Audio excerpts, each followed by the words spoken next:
அறிமுகம். வெறும் ஒரு அழகான ஜோடி.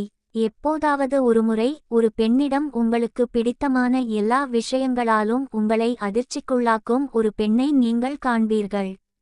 நீங்கள் ஆணாக இருந்தாலும் சரி, பெண்ணாக இருந்தாலும் சரி. அது ஏன் என்று யாருக்கும் தெரியாது என நான் நினைக்கிறேன். மேலும் ஒவ்வொரு நபரும் வித்தியாசமானவர்கள். இந்த பெண் அப்படிப்பட்டவள். பார்ப்பதற்கு மிகவும் கவர்ச்சியாக இருந்தாள். அவள் எனக்கு ஒரு காந்தம் போல இருந்தாள். அவளுடைய முகம், உடல்வாகு, அவள் சிரிக்கும் விதம், அவளுடைய இனிமையான கண்கள், அவள் நிற்கும் விதம் எல்லாமே ஒரு கவர்ச்சியான பெண்ணின் அடையாளம். உங்களால் முடிந்தவரை அவளை திருட்டுத்தனமாக பார்ப்பீர்கள். ஆனால் எவ்வளவு பார்த்தாலும் போதாது. அவளிடம் பேசுவதற்கான வழிகளை திட்டமிடத் தொடங்குவீர்கள். நான் முதன்முதலில் திரிஷாவை அவள் வேலை செய்த பர்கர் கடையில் பார்த்தேன். அவளுக்கு ஒரு உன்னதமான முகம், கச்சிதமான உடல்வாகு, களங்கமற்ற சருமம் மற்றும் இதுவரை கண்டிராத மிக அழகான கண்கள் இருந்தன. ஒப்பனையை எப்படி கச்சிதமாக போடுவது என்று அவளுக்கு தெரிந்திருந்தது. அவள் இளமையாக, சுமார் 18 வயதில், ஒல்லியான உடலமைப்புடன், சுமார் 5 அடிக்கு மேல் உயரம், நடுத்தர சிறிய மார்பகங்கள் கொண்டவளாக இருந்தாள். மேலும் உள்ளாடை அணிய மெனக்கெடவில்லை. எனக்கு 26 வயது. அவளுடன் உடலுறவு கொள்ள வேண்டும் என்று நான் மிகவும் விரும்பினேன். அவளுடைய வெள்ளை சீருடையில் தெரியும் மிக அழகான முலைக்காம்புகள் அவளுக்கு இருந்தன. அவர்கள் அவளுக்கு அணிவித்திருந்த தொப்பிக்குள் அவளுடைய வெளிர் பழுப்பு நிற முடி இழுத்து கட்டப்பட்டிருந்தது. ஆனாலும் அவளுக்கு நிறைய முடி இருந்தது என்பதை என்னால் உணர முடிந்தது. நான் அவளிடம் பழகுவதற்கு நேரம் எடுத்துக்கொண்டேன். நான் அவளை பாராட்டும்போதெல்லாம் அவள் வெட்கப்பட்டாள். சில சந்திப்புகளுக்குப் பிறகு, ஒரு வர்த்தக கலைஞராக மனித முகத்தை வரைவதுதான் மிகவும் கடினம் என்று அவளிடம் சொன்னேன். நாம் சந்திக்க முடியுமா என்றும், அவள் தன் முகத்தை எனக்கு மாதிரியாகக் காட்ட முடியுமா என்றும் அதை பற்றி யோசிக்குமாறும் அவளிடம் கேட்டு, என் வணிக அட்டையை அவளிடம் கொடுத்தேன். எனது அடுத்த சந்திப்பில் அவள் என் மேசைக்கு வந்து அமர்ந்தாள். அவளுடைய அழகை அருகில் பார்த்தபோது என் இதயம் படபடத்தது. அவளுடைய அம்மா அவள் முதலில் என்னை சந்திக்க வேண்டும் என்றும் பிறகு அன்று மாலை என்னை அமர்ந்து காட்ட வேண்டும் என்றும் சொன்னதாக அவள் கூறினாள். நான் சரி என்றேன். அவள் குனிந்து, நீங்கள் மிகவும் இனிமையானவர் என்று என் காதில் கிசுகிசுத்து என் கன்னத்தில் முத்தமிட்டாள். சிலிர்த்து போனேன். அவள் முகவரி மற்றும் நேரம் எழுதப்பட்ட ஒரு குறிப்பை என்னிடம் கொடுத்தாள். பிறகு ஒரு பெரிய புன்னகையுடன் திரும்பி பார்த்தபடி மிதந்து சென்றாள். அந்த தளர்வான சீருடையின் வழியே என்னால் பார்க்க முடிந்தபடி அவளுக்கு அழகான பின்புறமும் நல்ல இடுப்பும் கால்களும் இருந்தன. அவள் மீது எனக்கு மிகுந்த ஈர்ப்பு ஏற்பட்டது. இன்று இரவு நான் அவளை சீருடை இல்லாமல் பார்க்கப் போகிறேன். அன்று இரவு நான் அந்த வீட்டை கண்டுபிடித்து என் வரைதல் பொருட்களை கையில் ஏந்தியபடி கதவை தட்டினேன். கதவு திறந்தது. அங்கே நின்று கொண்டிருந்தவர் அவளுடைய அம்மாவாகத்தான் இருக்க வேண்டும். வா, ஒரு உண்மையான பேரழகி. அறிமுகங்களுக்குப் பிறகு அவர் உள்ளே வாருங்கள் என்று சொல்லி சோபாவைச் சுட்டிக்காட்டினார். அவளுடைய அம்மாவின் பெயர் ஜென்னா. அவர் திரிஷாவைப் போலவே அச்சு அசலாக இருந்தார். ஆனால் வயதில் மூத்தவராகவும் பெரிய மார்பகங்களுடனும் திரிஷாவைப் போலவே கவர்ச்சியாகவும் இருந்தார். அவர் மிகவும் நட்பாக பழகினார். சுமார் 35 வயது இருக்கும். மேலும் எங்களுக்காக ஒயின் கோப்பைகளை கொண்டு வந்து கொடுத்தார். அவரும் மிகவும் அழகாக இருந்ததால் இப்போது நான் அவர் மீது இரட்டிப்பு காதல் கொண்டேன். அவர் இறுக்கமான, முழு நீள தங்க நிற ஆடை அணிந்திருந்தார். அழகான மார்பகங்கள். உள்ளாடை அணியவில்லை. பக்கவாட்டில் பின்னுக்கு இழுக்கப்பட்ட நீண்ட வெளிர் பழுப்பு நிற முடி மற்றும் கவர்ச்சியான உடல்வாகு கொண்டிருந்தார். விரைவில் அவர் என்னுடன் இயல்பாக பழகி திரிஷாவை என் மாடலாக அமர வைப்பது சரிதான் என்று முடிவு செய்தார். அவர் என் மீது சாய்ந்து மெதுவாக கேட்டார், என் மகள் மீது உங்களுக்கு ஆசையா? நான் சிரித்துக்கொண்டே, ஆண் கலைஞர்கள் எப்போதும் தங்கள் பெண் மாடல்கள் மீது காதல் கொள்வார்கள் என்றும் அது எப்போதும் ஒரு சிறந்த படத்திற்கு வழிவகுக்கும் என்றும் சொன்னேன். அவர் என் விலா எலும்புகளை கிள்ளினார். அது எங்கள் இருவரையும் சிரிக்க வைத்தது. அவள் திரிஷாவை கூப்பிட்டாள். அவள் மாடிப்படிகளில் இருந்து கீழே வந்தாள். அடக்கடவுளே, அவள் குட்டை ஷார்ட்ஸும் ஒரு சின்னஞ்சிறிய டீ ஷர்ட்டும் அணிந்திருந்தாள். உள்ளாடை அணியவில்லை. அவளுடைய கால்கள் பார்க்க அவ்வளவு அழகாக இருந்தன. அவள் தன் தலைமுடியை போனிடையில் போல பின்னி முதுகு வரை நீண்ட சுருள்களுடன் வைத்திருந்தாள். என் இதயம் படபடத்தபோதும் நான் அதிர்ச்சியடையாமல் இருக்க முயன்றேன். அவள் ஹாய் சொன்னாள். பிறகு ஜென்னாவின் செல்போன் ஒலித்தது. ஜென்னா நடந்து சென்றாள்.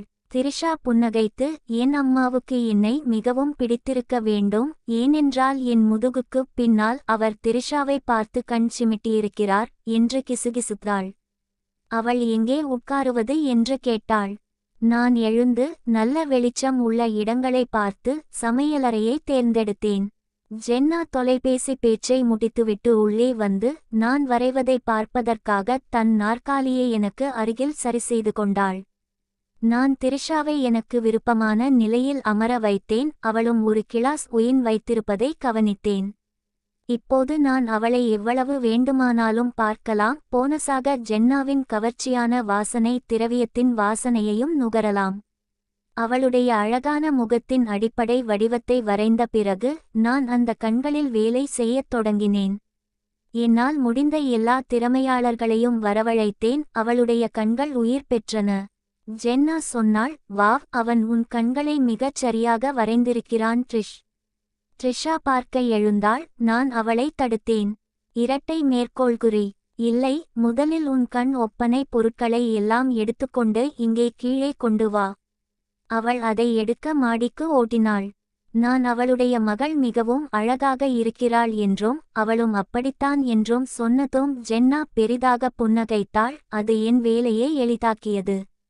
ட்ரிஷா கீழே வந்தாள். நான் சொன்னேன், சரி, நீ உனக்குச் செய்துகொள்வது போலவே இந்த புகைப்படத்திலும் கண் ஒப்பனை செய்துகொள்.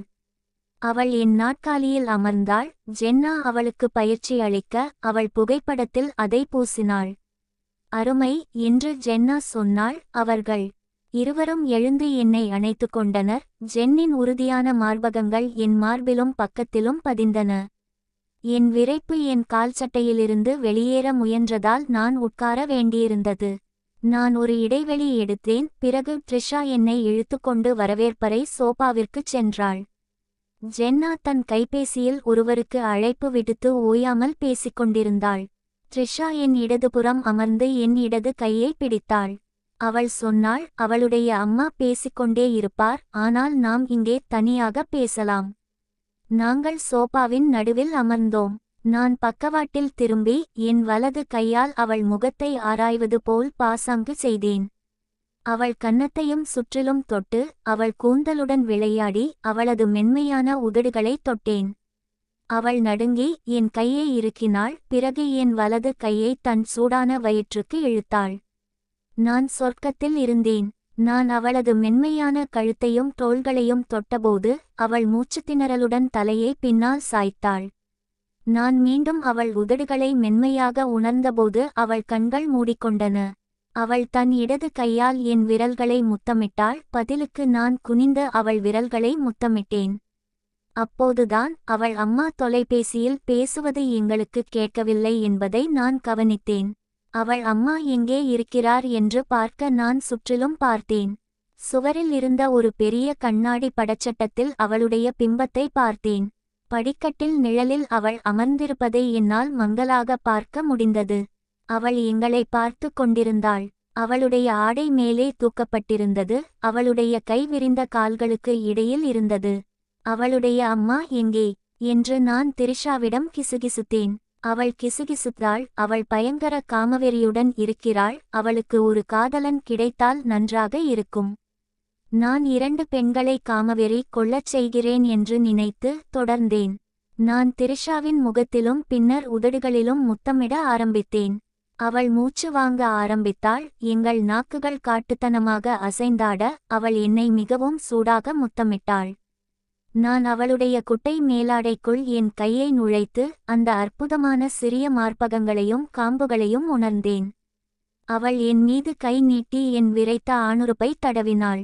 படிக்கட்டு விளக்கு எரிந்தது. அவளுடைய அம்மா கையில் ஒயின் கிராஸுடன் கீழே வந்தார். நாங்கள் சுதாரித்துக் கொண்டோம். நான் என் விரைத்த ஆணுறுப்பை என் கைகளால் மூடிக்கொண்டேன். அவள் அமர்ந்தாள். அவள் சொன்னாள், இது உன் தூங்கும் நேரம் திரிஷ், சீக்கிரம் தூங்கு. திரிஷா கோபமடைந்து, நாளை இரவு நான் உட்கார்ந்திருப்பதை தொடரலாம், சரியா என்று கூறிக்கொண்டே படிக்கட்டுகளில் கோபமாக ஏறினாள். அவள் தன் அம்மாவின் முதுகுக்குப் பின்னால் எனக்கு ஒரு முத்தம் கொடுத்தபோது நான் சரி என்றேன். ஜென்னா இன்னும் கொஞ்சம் உயின் குடித்தவாறே மெதுவாகச் சிரித்தாள். நான் அடுத்து வரைய வேண்டியது அவள்தானா என்று கேட்டாள். நான் புன்னகைத்து முதலில் அவளை ஆராய வேண்டும் என்றேன். அதற்குள் அவள் ஓரளவு போதையில் இருந்தாள். அவள் திரும்பி சோபாவின் ஓரத்தில் சாய்ந்து தன் கால்களை என் மடியில் வைத்தாள். ஆராயுங்கள் என்று ஒரு பெரிய புன்னகையுடன் சொன்னாள். அது ஒரு பெரிய சோபா இல்லை, அதனால் அவளுடைய தொடைகள் என் கால்களின் குறுக்கே சென்றன. அவள் என் வலதுபுறத்தில் இருந்தாள். நான் என் இரு கைகளாலும் அவளுடைய கால்களை தடவினேன். மெதுவாக அவளுடைய ஆடைக்கு கீழே இன்னும் ஆழமாகச் சென்றேன். அவள் மெதுவாக முழங்கால்களில் தன் கால்களை விரித்தாள். அந்தரங்க முடிகளை உணரும் வரை நான் தொடர்ந்து சென்றேன். அவள் உள்ளாடை அணியவில்லை. அவள் கண்களை மூடிக்கொண்டு மெதுவாக முனகினாள். என் வலது கையால் அவளுடைய மென்மையான அந்தரங்க முடியை தடவினேன். என் கட்டைவிரல் அவளுடைய கிளிட்டோரிஸை கண்டறிந்தது. அவள் லேசாகத் துள்ளி இன்னும் நீளமாக முனகினாள். என் கையால் அவளுடைய கால்களின் உட்புறமாக மேலே சென்று மெதுவாக 2 விரல்களை அவளுடைய புண்டைக்குள் நுழைத்தேன். ஒரு நீண்ட முனகல் சத்தம் கேட்டது. அவள் உடல் முழுவதும் வழுவழுப்பாக நனைந்திருந்தது. அவளுடைய தீவிரமான காம வாசனையை என்னால் உணர முடிந்தது. அவள் குனிந்து தன் ஆடையை மேலே தூக்கி பிறகு என் கையை பிடித்து அவளுடைய சூடான புண்டைக்குள் என் விரல்களை உள்ளேயும் வெளியேயும் அசைக்க ஆரம்பித்தாள். அவள் மிகவும் ஈரமாக இருந்ததால் விரைவில் நான் 3வது விரலையும் சேர்த்தேன். அவள் என் விரல்களை வேகமாக அசைக்க நான் அவளுடைய ஸ்பாட்டை மசாஜ் செய்ய ஆரம்பித்தேன். அவளுடைய சுவாசம் திணறத் தொடங்கியது. என் வலது கை என் கட்டைவிரலால் அவளுடைய கிளிட்டோரிஸை அசைத்துக் கொண்டிருந்தது. நான் மேலே பார்த்தபோது அந்தச் சுவர் படத்தில் திரிஷாவின் பிம்பத்தை கண்டேன். இப்போது திரிஷா படிக்கட்டுகளின் உச்சியில் நிழலில் அமர்ந்திருந்தாள். அவள் ஒரு குட்டை நைட்டி அணிந்திருந்தாள். அவளிடம் உள்ளாடை எதுவும் இருப்பதாக எனக்கு தெரியவில்லை. அவளுடைய கை விரிந்திருந்த கால்களுக்கு இடையில் இருந்தது. இப்போது ஜென்னா தன் இரு கைகளையும் பயன்படுத்தி என் விரல்களை தன் புண்டைக்குள் இன்னும் ஆழமாக தள்ளினாள். அவள் அதிகமாக முனகத் தொடங்கி தன் இடுப்பை மேலும் கீழும் அசைத்தாள். அவள் ஓ ஓ ஓ ஓ ஓ ஓ ஓ ஆமாம் ஆமாம் ஆமாம் ஆமாம் என்று முனகினாள். அவள் என் விரல்களை தன் புண்டைக்குள் ஆழமாகச் செலுத்தியபோது அவளது இடுப்பு மேலே உயர்ந்தது. அவள் ஒரு ஆ என்ற சத்தத்தை எழுப்பினாள். மேலும் அவள் கடுமையாக உச்சக்கட்டத்தை அடைந்தபோது அவளது உடல் முழுவதும் நடுங்கத் தொடங்கியது. அவள் என் விரல்களை தன் புண்டைக்குள் செலுத்தியபோது மூச்சு திணற ஆரம்பித்தாள். திரிஷா வேகமாக ஓடிச் செல்வதை பார்த்து நான் நிமிர்ந்து பார்த்தேன். ஜென்னா என்னை பார்த்து என் தலைமுடியை கோதியபடியே கிசுகிசுத்தாள். நீ என் மகளுடன் உறவு கொள்ள விரும்பினால் முதலில் என்னுடன் உறவு கொள்ள வேண்டும். நான் மனதுக்குள் சொல்லிக்கொண்டேன், அதிர்ஷ்ட தேவதைக்கு நன்றி. நான் உறவு கொள்ள 2 அழகான பெண்கள் கிடைத்துவிட்டார்கள். அவள் என்னை மாடிக்கு மங்கலான வெளிச்சம் கொண்ட அவளுடைய படுக்கையறைக்கு அழைத்துச் சென்றாள். நாங்கள் முத்தமிடத் தொடங்கி எங்கள் ஆடைகளை கழற்ற ஆரம்பித்தோம். அவள் போதையில் தழுதழுத்த குரலில் கிசுகிசுத்தாள். த்ரிஷா இதை கேட்கிறாள் பார்க்கிறாள் என்று எனக்கு தெரியும், ஆனால் அதை பற்றி எனக்கு கவலையில்லை. நீ என்னுடன் உறவு கொண்டு என்னை மகிழ்ச்சியாக வை, பிறகு நீயும் அவளும் என்ன செய்தாலும் எனக்கு கவலையில்லை. அவள் தன் படுக்கையறை கதவை மூடவே இல்லை என்பதை நான் கவனித்தேன். த்ரிஷாவின் படுக்கையறை ஹாலுக்கு நேர் எதிரே இருந்தது. அவளுடைய கதவும் திறந்தே இருந்தது. நான் அவளுடைய ஆடையை தூக்கி கழற்றியபடியே அவள் உடல் முழுவதும் மேலும் கீழும் முத்தமிட்டேன். நான் என் சட்டை, கால் சட்டை மற்றும் உள்ளாடையின் பொத்தான்களை கழற்றி அவற்றை அகற்றினேன். வாவ், அவளுக்கு என்னவொரு உடல்வாகு! நாங்கள் படுக்கையில் சாய்ந்தபோது நான் அவளுடைய மார்பகங்களை முத்தமிட்டு கொண்டே இருந்தேன். நான் அவளை படுக்கையில் மல்லாக்க படுக்க வைத்து அவளுடைய கால்களை அகலமாக விரித்து அவளுடைய புண்டையை நக்குவதற்காக உள்ளே பாய்ந்தேன். அவள் அமைதியாக இருக்கவில்லை. என் தலையை அவளது புண்டையிலும் கிளிட்டரிசிலும் மேலும் கீழும் வழிநடத்தும்போது முனகினாள். நான் திரும்பி பார்த்தேன். எதிர்பார்த்தபடியே திரிஷா அவளது இருண்ட படுக்கையறையிலிருந்து எங்களை பார்த்து கொண்டிருந்தாள். என்னால் அதை சற்று பார்க்க முடிந்தது. ஆனால் அவள் ஒரு கணினி நாற்காலியில் அமர்ந்து தன் புண்டையின் மீது கை வைத்திருந்தாள். அவளது கால்கள் நாற்காலியின் கைப்பிடிகளின் மீது இருந்தன. அவள் புண்டையை தேய்த்து கொண்டிருந்தாள். நான் அவளை பார்த்து புன்னகைத்து அவளுக்கு ஒரு முத்தம் கொடுக்க வேண்டியிருந்தது. நான் அமைதியாக இருக்க வேண்டும் என்பதற்காக அவள் தன் வாயின் மீது ஒரு விரலை வைத்தாள். பிறகு ஜென்னா புரண்டு படுத்து தனக்கு கீழே ஒரு தலையணையை வைத்துக்கொண்டு பின்புறத்திலிருந்து என்னைச் செய் என்று ஏதோ முணுமுணுத்தாள். அவளது கண்கள் கதவை பார்க்காதவாறு மூடியிருந்தன. அவள் மெதுவாக முணுமுணுத்து முனகிக் கொண்டிருக்க நான் அவளது ஈரமான புண்டையை விரலால் வருடினேன். ஒரு சிறிய சத்தம் கேட்டது. நான் திரும்பி பார்த்தபோது திரிஷா கதவின் வழியாக நுழைந்து அமைதியாக என்னிடம் வந்தாள். அவள், நீ அவள் முதுகை தேய்த்தால் அவள் தூங்கிவிடுவாள் என்று கிசுகிசுத்தாள். அதனால் நான் அவள் புண்டையை விரலால் வருடிக்கொண்டே என் மற்றொரு கையால் அவள் முதுகை தேய்க்க ஆரம்பித்தேன். அவளுடைய அம்மா முனகினாள், முணுமுணுத்தாள். சில நிமிடங்களில் குரட்டை விடத் தொடங்கி மயங்கி விழுந்தாள். சே என் விரைத்த ஆண்குறி அவளை ஓக்கத் துடித்தது. ஆனால் பிறகு கொஞ்சம் உயின் குடித்தால் எப்போது வேண்டுமானாலும் அவளை ஓக்கலாம் என்று நினைத்தேன். நான் உண்மையிலேயே விரும்பியது திரிஷாவைத்தான். திரிஷா சிரிப்பை அடக்க தன் கையால் வாயை மூடிக்கொண்டாள். நான் அவளுடைய அம்மாவின் புண்டையிலிருந்து என் விரல்களை எடுத்துவிட்டு அவள் முதுகை தடவுவதை நிறுத்தினேன். அவள் ஆழ்ந்த உறக்கத்தில் குரட்டை விட்டுக்கொண்டிருந்தாள். திரிஷா என் கையை பிடித்து என்னை அவளுடைய அறைக்குள் அழைத்துச் சென்று கதவை மூடி பூட்டினாள். அவள் தன் நைட்டியை கழற்றியபோது சுவரில் இருந்த இரவு விளக்கு மட்டும் எரிந்து கொண்டிருந்தது. அவள் என் விரைத்த ஆண்குறியை தன் கால்களுக்கு இடையில் வைக்கத் தொடங்கியபோது அவளுடைய சூடான நிர்வாண உடல் என்னுடையதுடன் பின்னி பிணைவதை உணர்ந்தேன். நாங்கள் நீண்ட நேரம் ஈரமாக முத்தமிட்டோம். அவள் என்னை அவளுடைய படுக்கைக்கு அழைத்துச் சென்று மல்லாக்க படுக்க வைத்தாள். அவள் கீழே குனிந்து என் விரைத்த ஆணுறுப்பை மெதுவாக தன் வாயில் எடுத்து மென்மையாக எனக்கு சுயின்பம் செய்தாள். அவள் வேகத்தை அதிகரித்தபோது என் விதைகள் வெடித்துவிடும் போலிருந்தது. விரைவில் அவள் என் மீது ஏறி என் ஆணுறுப்பை தன் சூடான ஈரமான இறுக்கமான புண்டைக்குள் நுழைத்தாள். அவள் தன் உடலை என் மீது முன்னும் பின்னுமாக நகர்த்தி தன் பெண்குறியை என் அந்தரங்க முடிகளில் அழுத்தி தேய்த்தாள். நான் அந்த இனிமையான பிட்டங்களை பிடித்து அவள் என் மீது சறுக்குவதற்கு அவளுடன் சேர்ந்து வேலை செய்தேன். நாங்கள் அவளுக்குள் ஆழமாகச் செல்லும் ஒவ்வொரு முறையும் அவள் மூச்சு திணறினாள். அவள் ஆம், ஓ கடவுளே ஆம் என்று முனகியபடி வெறித்தனமாக நகரத் தொடங்கினாள். நடுங்கியும் குலுங்கியும் என்னை முத்தமிட்டாள். உரத்த முனகலுடன் உச்சக்கட்டத்தை அடைந்தபோது தன் புண்டையால் என் ஆணுறுப்பை இறுக்கமாக பிழிந்தாள்.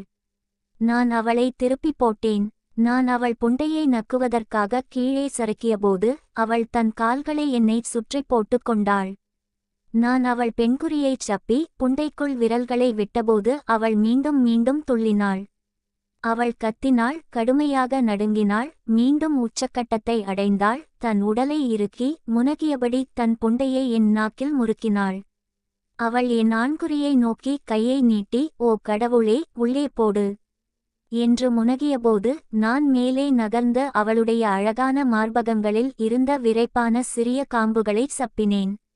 அவள் என் விரைத்த ஆண்குறியை அவளுடைய ஈரமான புண்டைக்குள் வழிநடத்தி என் உடலை முழுவதுமாக அவளுக்குள் இழுத்துக்கொண்டாள். நாங்கள் இருவரும் முனகியபடியே வெறித்தனமாக புணர ஆரம்பித்தோம். அவள் அந்த அழகான கால்களை என்னை சுற்றி போட்டுக்கொண்டு கடுமையாக இடுப்பை அசைத்தாள். நான் சொன்னேன், நான் உனக்குள் மிகவும் கடுமையாக விந்து பாய்ச்சப் போகிறேன். ஓ என் கடவுளே! அவள் என் காதில் உருமி என்னை ஆழமாக உள்ளே இழுத்தாள். நான் அந்த இனிமையான புண்டைக்குள் ஒரு பெரிய விந்துவை பாய்ச்சியபோது நாங்கள் இருவரும் கத்தினோம். அவளுடைய புண்டை என் ஆண்குறியை மீண்டும் மீண்டும் இருக்க என் ஆண்குறி மீண்டும் மீண்டும் விந்து பீச்சியடித்தது. நாங்கள் இருவரும் எங்களை நனைத்து கொண்டபோது சூடான விந்து அவளுடைய புண்டையிலிருந்து வழிந்தது. அவள் மீண்டும் மீண்டும் மெதுவாக, ஓ என் கடவுளே என்று முனகினாள். என் ஆண்குறியிலிருந்தும் அவளுடைய புண்டையிலிருந்தும் துடிப்புகள் இறுதியாக அடங்கியபோது, ஓ என் கடவுளே, ஓ என் கடவுளே என்று மட்டுமே முனகினாள். நாங்கள் மிகவும் களைத்துப் போயிருந்தோம். என்னால் எழுந்திருக்க முடியவில்லை. என் ஆண்குறி இன்னும் அவளுடைய சூடான புண்டைக்குள் இருந்தபடியே தூங்கிவிட்டேன். அவள் என் கழுத்தைச் சுற்றி கைகளைப் போட்டு முத்தமிட்டபடி நான் கண்விழித்தேன். நான் போக வேண்டும், ஆனால் இன்றிரவு திரும்பி வந்துவிடுவேன் என்று சொன்னேன். அவள் என்னை முத்தமிட்டுக் கொண்டே இருந்தாள். நான் என் துணிகளை எடுத்துக்கொண்டேன். அவளுடைய அம்மா இன்னும் குரட்டை விட்டுக்கொண்டிருந்தார். அன்று மாலை அவளுடைய அம்மா கதவை திறந்தார். அவர் தன் கையை நீட்டினார். நான் அதை முத்தமிட்டேன். பிறகு என்னை வீட்டிற்குள் அழைத்துச் சென்றார். திரிஷாவுக்கு இரவு பணி என்றும், ஆனால் அவள் 9 மணிக்கு வேலையை முடித்துவிடுவாள் என்றும் சொன்னார். அப்போது மணி 7. அவர் வழக்கம் போல் ஒரு பெரிய கிளாஸ் ஒயின் குடித்தார். நாங்கள் சோஃபாவில் அமர்ந்தோம். அவர் சொன்னார், எனக்கு என் நிர்வாண ஓவியம் வேண்டும். உன்னால் அதைச் சமாளிக்க முடியும் என்று எனக்கு தெரியும், இல்லையா? நான் சொன்னேன், ஓ ஆம். மேலும் எனக்கு அழகான பெண்களின் நிர்வாண படங்கள் மிகவும் பிடிக்கும் என்றும் சொன்னேன். அவளுடைய முலைக்காம்புகள் உறுதியாகவும் இளமையான மற்றும் எடுப்பான மார்பகங்களுடனும் இருக்க வேண்டும் என்று அவர் விரும்பினார். அவளுடைய புண்டையில் கூடுதலாக அடர்த்தியான முடியையும் சேர்க்க வேண்டும் என்றும் கூறினார். உனக்கு எப்படி வேண்டுமோ அப்படி என்னால் செய்ய முடியும் என்று சொன்னேன். திரிஷா இல்லாத நேரத்தில் நான் ஆய்வு செய்வதற்காக சில புகைப்படங்கள் எடுக்கிறேன் என்று சொன்னேன். அவள், அருமை, உண்மையில் என்னிடமும் சில புகைப்படங்கள் உள்ளன என்றாள். அவள் எழுந்து ஓய்வறைக்குச் சென்று பின்னர் அவளுடைய நிர்வாண புகைப்படங்கள் சிலவற்றை எனக்கு கொண்டு வந்தாள். வாவ்! அப்போது அவள் மிகவும் இளமையாக இருந்தாள். பார்க்க சுமார் 16 வயது போலத் தெரிந்தாள். அவை எவ்வளவு கவர்ச்சியாக இருந்தன. அவள், படத்தை இந்த வயதில் எடுப்பது போலச் செய் என்றாள். நாங்கள் என் கேமராவுடன் அவளுடைய படுக்கையறைக்குச் சென்றோம். அவள் இன்னொரு பெரிய கிளாஸ் ஒயினை குடித்து முடித்தாள். அவள், என் ஆடைகளை களைந்து ஒவ்வொரு கட்டத்திலும் புகைப்படங்கள் எடு என்றாள். நான் சரி என்றேன். ஆடைகளை களைவதன் ஒவ்வொரு கட்டத்திலும் நான் அவளை பலமாக நிற்க வைத்தேன். நான் அப்படிச் செய்தபோது அது அவளுக்கு காம உணர்வை தூண்டியது. அவள் மிகவும் கவர்ச்சியாக போஸ் கொடுத்தாள். அவளுடைய பிட்டம் மேலே தூக்கியபடி, கால்களை விரித்தபடி, மார்பகங்களை பிடித்தபடி என நீ விரும்பக்கூடிய அத்தனை புகைப்படங்களும் என்னிடம் இருந்தன. அவள் புன்னகைத்து எழுந்து நின்று என் கண்களை நேராக பார்த்து என் ஆடைகளை களைய ஆரம்பித்தாள். அவள் என்னை படுக்கையில் தன் மேல் இழுத்துக்கொண்டாள். அவள், நேற்று இரவு நீ யாருக்கும் தெரியாமல் வெளியே சென்று விட்டாய், இல்லையா என்றாள். நான் தடுமாறியபடியே, சரி, நீ என் முன்னாடியே மயங்கி விழுந்துட்ட, ஆனா இப்ப நான் இங்க இருக்கேன் என்றேன். அவள், நேத்து ராத்திரி என் பொண்ணோட உடலுறவு கொண்டியா என்று கேட்டாள். என் புன்னகையே அவளுக்கு பதிலைச் சொல்லிவிட்டது. அந்த கேள்விக்கு நான் பதில் சொல்ல மறுக்கிறேன் என்றேன்.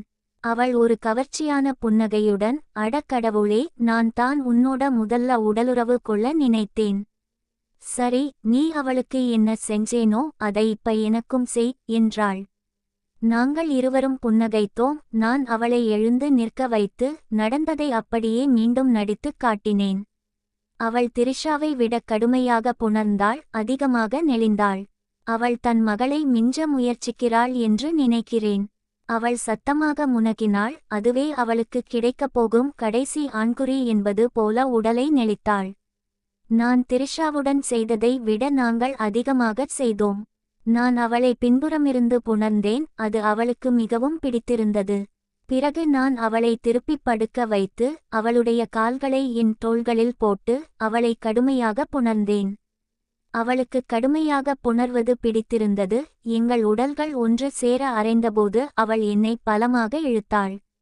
அவள் அப்படியே உறைந்து போய், ஓஹ் ஃபக் என்று கத்தி கடுமையாக உச்சக்கட்டத்தை அடைந்து பிறகு மேலும் மேலும் விரும்புவாள். நான் எப்போது கடுமையாக விந்து வெளியேற்றப் போகிறேன் என்பது அவளுக்கு தெரியும். அவள் என்னை பின்னுக்குத் தள்ளி நான் உள்ளே வைத்திருந்த விந்து முழுவதையும் எடுத்து விழுங்குவதற்காக என் ஆண்குறியைச் சப்பினாள். வாவ்! நான் அவளுடைய குதத்தில் விரலை விட்டேன். அது அவளை உச்சக்கட்டத்தை அடையச் செய்து ஆபாசமான வார்த்தைகளை முனக வைத்தது.